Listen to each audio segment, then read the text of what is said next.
Every great story is an iron odyssey, a long and difficult journey that tests the very limits of human endurance and will. Follow our characters as they navigate the rocky paths of fate to find their ultimate home. Subscribe today and join the most epic journey of the digital age. Got home 14 days early, and the first thing I noticed was that my daughter's bedroom light was off at 2 in the afternoon. That wasn't like her. Rosie always had that light on. Even when she was at school, she'd leave it on because she said the room felt sad in the dark. I'd teased her about the electricity bill 100 times.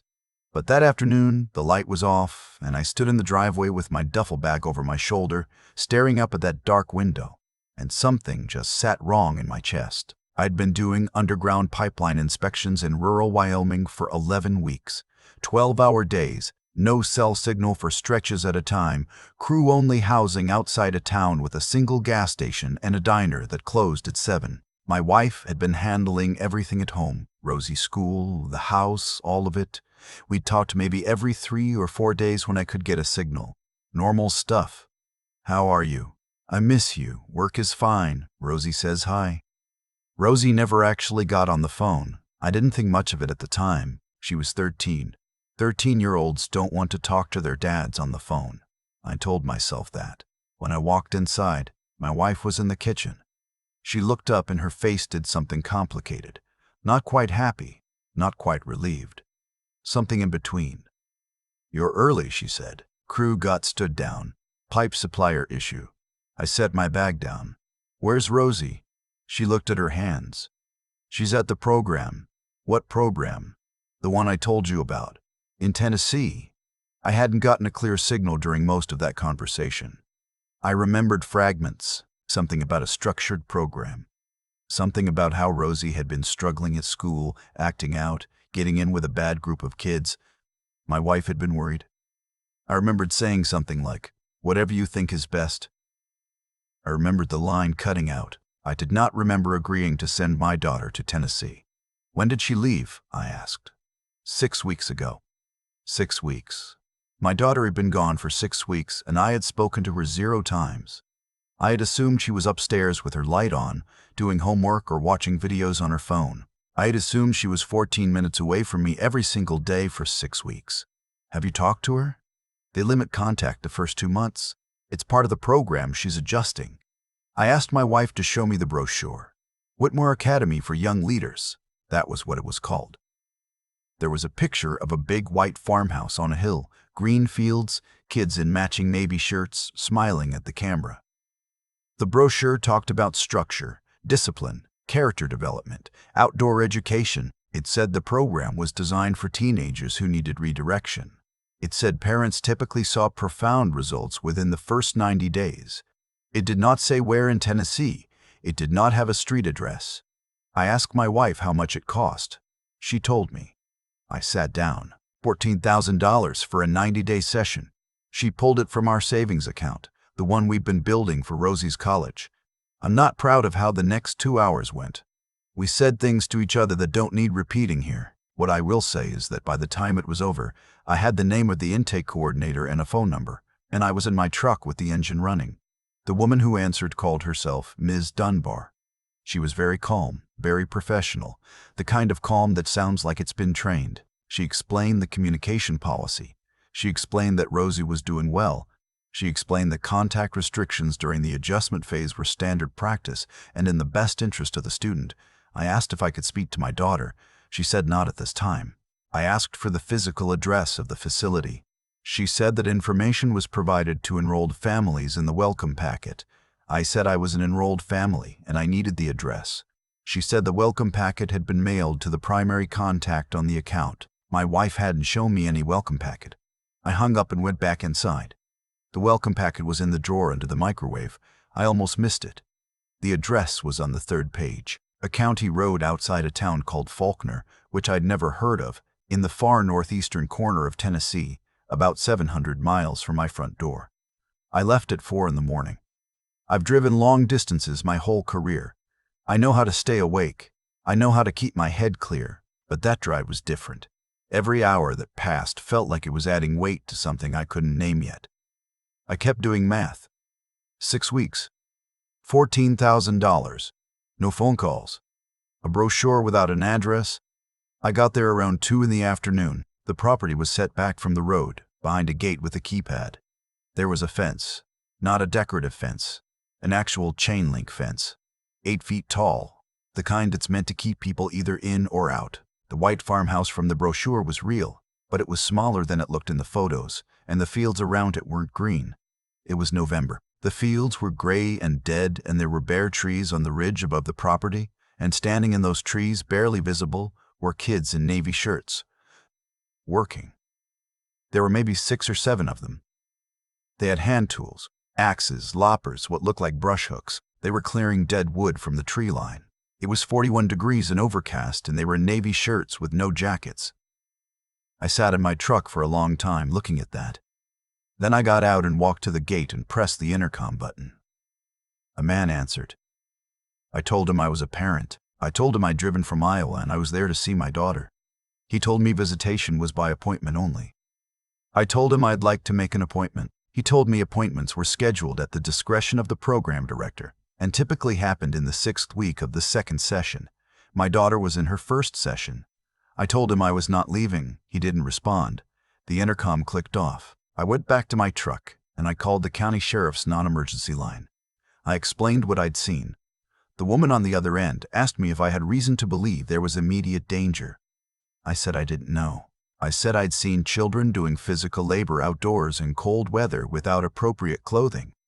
She said she'd send someone out. While I waited, I drove slowly along the fence line. The kids in the trees had stopped working. A few of them were watching me. I rolled my window down. Hey, I called out. You guys okay? None of them said anything at first. Then a small one, closer to the fence than the others, said, Are you someone's dad? Yeah, I said. I'm looking for my daughter. Her name is Rosie. Rosie Callahan. Red hair, freckles. The small one looked at the others. Then she looked back at me. I know Rosie, she said. My hands went cold. Is she okay? I said. She looked at the others again. One of the older kids shook his head at her like a warning. She pressed her lips together and looked down. Please, I said. I drove 700 miles. I just need to know if she's okay. She didn't look up, but she said, very quietly, She's at the barn. Before I could ask what that meant, a man came out of a side door on the farmhouse and walked toward the kids, moving fast. Not running, walking fast with purpose. He said something to them and they all picked up their tools again and moved away from the fence. The deputy arrived about 20 minutes later. Deputy's name was Tillis. Young, professional, taking notes.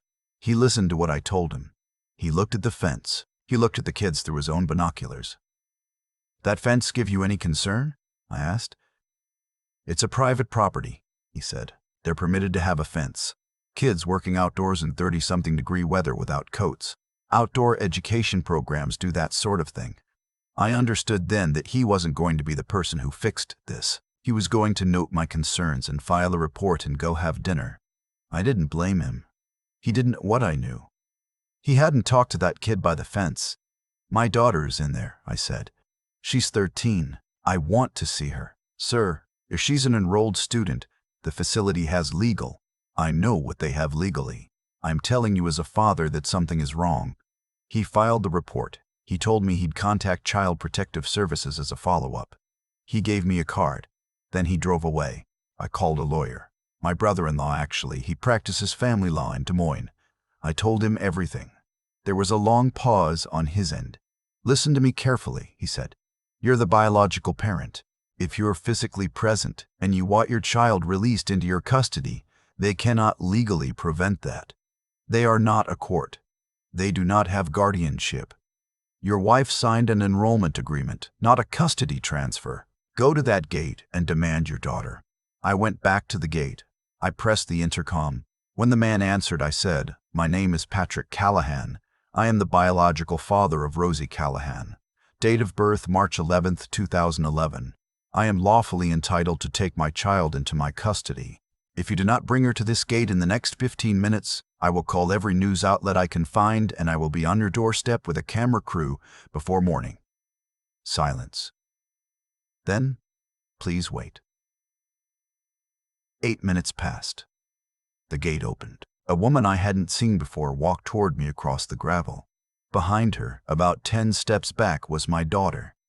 I almost didn't recognize her. She'd lost weight. She didn't have to lose. Her hair was pulled back tight. She was wearing the navy duty work pants and boots that were too big for her, laced up with the ends doubled over. She walked with her head down. When she finally looked up and saw me, she stopped walking entirely. I said her name. She put her hands over her mouth. And then she started to run. I don't know how long we stood there in that gravel parking lot. Long enough that the woman behind her came forward and said something about paperwork. I told her the paperwork could wait. When Rosie could talk, the first thing she said was, "I thought you knew." "Knew what?" "That you weren't coming." "They told me. They said you and Mom decided it was better if I stayed longer. That you'd called and extended my session." I hadn't called anyone. I hadn't agreed to anything. I hadn't even known the address until the day before. "They took my phone the first day," she said. "We were allowed to write letters, but they read them before they sent them. I wrote to you 5 times. Did you get any of them?" "I hadn't gotten any letters. When I asked why you weren't writing back, they said you were busy, that it was good for me to learn to manage without constant contact."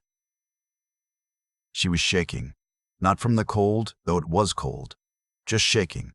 I got her into the truck and turned the heat up, and she kept talking, slowly at first, then faster, like something had been stopped up for weeks and was finally moving. The program operated on a point system. You earned points for compliance, making your bed correctly, speaking respectfully to staff, completing your work assignments without complaint. You lost points for infractions, questioning instructions, speaking to other students without permission during work periods, failing to meet productivity quotas. If your points dropped below a threshold, you lost dining hall privileges. You ate in a separate room, alone. The work assignments were not optional outdoor education. They were clearing brush, hauling firewood, mucking out an actual barn, repairing fencing, real labor. Hours of it every day, starting at 5:30 in the morning. "What barn?" I said. I remembered the girl at the fence saying Rosie was at the barn. She looked at the floor. "If you're in the lowest points tier, you sleep there. In the barn. They call it reflection quarters. They say it helps you focus." I held very still for a moment. "How long were you in reflection quarters?" She looked out the window. 3 weeks. 3 weeks. My 13-year-old daughter had been sleeping in a barn for 3 weeks because she hadn't earned enough points. "What did you do?" I asked. "To lose the points?" She was quiet for a moment. Then she said, "I cried. The first 2 days, I couldn't stop crying. They said emotional dysregulation was a level 3 infraction. I have spent my career doing physical, outdoor work. I have worked in temperatures that would stop most people. I have never felt so cold as I did in that truck, listening to my daughter tell me she'd been punished for crying because she missed her parents. I did not go home that night. I called 3 local news stations from that parking lot. 2 of them didn't answer. The third one did, and the overnight producer put me through to a reporter who agreed to meet me in the morning. I drove into the nearest town, checked into a motel, and sat on the edge of the bed going through everything I'd saved. The brochure, the phone records, the photo of the brochure's address page I'd taken before I left. Then I called CPS directly. Not the number Tillis gave me. I found the direct line for the Tennessee Department of Children's Services regional office, and I called and left a detailed message with every specific I had. By morning, I had a reporter in the parking lot of the facility with the camera. By afternoon, DCS had sent investigators. By the time the sun went down, there were 2 state police vehicles outside that gate. The program director, a man named Grover Saul, had tried to contact my wife that morning. She called me instead. That was the first real conversation we'd had since I'd left Iowa. She didn't know about the barn. She didn't know about the point system. She'd read the brochure and she'd been desperate and she believed what it said. I believe her. I want to be clear about that. She made a decision she thought was right for our daughter, without full information, while I was 700 miles away and largely unreachable. That's something we've had to work through. It wasn't simple. It isn't simple still. DCS removed the remaining students within 48 hours. There were 19 kids in that facility at the time of the investigation. The licensing board found that Whitmore Academy for Young Leaders had been operating without a valid residential treatment license for 14 months. The facility had a license to operate as an outdoor education day program. That was it. What they were running was something else entirely. Grover Saul was charged with 7 counts including child endangerment, operating an unlicensed residential facility, and custodial interference. The civil suits are still ongoing. Several other families have joined them. We got $14,000 back eventually as part of a settlement. We put it back in Rosie's college account. That's not what matters. What matters is what Rosie said to me about 6 months after we came home. We were in the kitchen, normal Tuesday night. She was doing homework at the table and I was making dinner. And she said, without looking up from her book, "I didn't think you knew." "I know," I said. "But you came anyway." "Of course I came." She was quiet for a while. Then she said, "The other kids whose parents didn't come. I keep thinking about them." I kept thinking about them too. I still do. Here's what I want every parent who's listening to this to hear. I was the father who said, "Whatever you think is best," and hung up. I was the one who told himself, "No news is good news," and went back to work. I was the one who assumed 13-year-olds don't want to call their dads. I was wrong about all of it. If you are considering any residential program for your child, any program where they will live away from home, however it's labeled, however good the brochure looks, do this first. Find the physical address before you sign anything. Call the state licensing board for the facility's license number and verify it yourself. Ask specifically what disciplinary measures are used and get it in writing. Ask whether your child can contact you at any time without staff monitoring. Ask whether you can visit unannounced. If any of those questions make the staff uncomfortable, leave. Your child is not a problem to be solved at a distance. That's something I had to learn the hard way. I'd spent years providing for my family by being gone, and I'd confused providing with parenting. They are not the same thing. The night before I left Wyoming on that final job, I called home and got in voicemail. I left a message for Rosie. I said something like, "Hey bug, hope school's good, love you, bye." 30 seconds. I'd done that 100 times and driven away thinking I was doing fine. I'm still working on not doing that. Still learning what it means to actually show up. Not just when there's a crisis, not just when something's wrong, but on ordinary Tuesdays when dinner needs to get made and homework needs to get done and nobody says much of anything but you're there, in the room, and the light is on. I keep coming back to one moment. Not the gate, not the gravel parking lot, not the look on Rosie's face when she saw my truck. I keep coming back to the phone call I made 700 miles away, the one where I said, "Whatever you think is best," and let the line go quiet. That was the moment. Not one dramatic failure, just a quiet abdication, repeated over months, until the space I'd left empty got filled by something I never would have chosen. That's how it usually works. The consequences we live with aren't always the result of the worst thing we did. Sometimes they're the result of the easiest thing, the thing we didn't do, the question we didn't ask, the moment we handed responsibility to someone else because we were tired and far away and told ourselves it would be fine. I've thought a lot about what it actually takes to not let that happen, not just as a father, but as a person. And the honest answer is that it takes 3 things working together, and if any one of them is missing, the other 2 aren't enough. The first is knowing what's right. Not in an abstract sense, but knowing it specifically in the moment when it's inconvenient. I knew, somewhere, that a program without an address wasn't right. I knew that 6 weeks without hearing my daughter's voice wasn't right. I filed that knowledge away and told myself I'd deal with it later, and later became a barn in Tennessee. Knowing what's right means nothing if you stop there. The second is thinking clearly when it counts. When I finally got moving. When I had the address and the lawyer on the phone and the gate in front of me, I had to think fast and stay calm and not let anger override judgment. That was the part that actually freed Rosie. Not rage, not threats, just knowing what I was entitled to, what the law actually said, and how to use that. Clear thinking under pressure is a skill. I'd used it on job sites for 20 years. I should have used it sooner, at home. The third is the one that kept me going when Deputy Tillis drove away and the facility stayed quiet, and it would have been easy to call it a night and try again in the morning. That's something closer to stubbornness, but a specific kind, the kind that doesn't collapse when the path forward isn't obvious. Rosie had it too. She kept her head down and got through 6 weeks in a place designed to break her will, and she came out of it shaken but not gone. I think she had more of it than me. What I don't have anymore is the comfortable lie that providing from a distance is the same as being present. Grover Saul counted on parents like me. Parents who were busy and trusting and willing to outsource the hard parts. He built an entire business model on that gap, the space between what we intended and what we actually showed up for. Rosie is doing well now. That sentence still feels fragile when I say it, like I'm worried about breaking something. She talks more than she used to. She leaves her bedroom light on. I try to notice that every single day.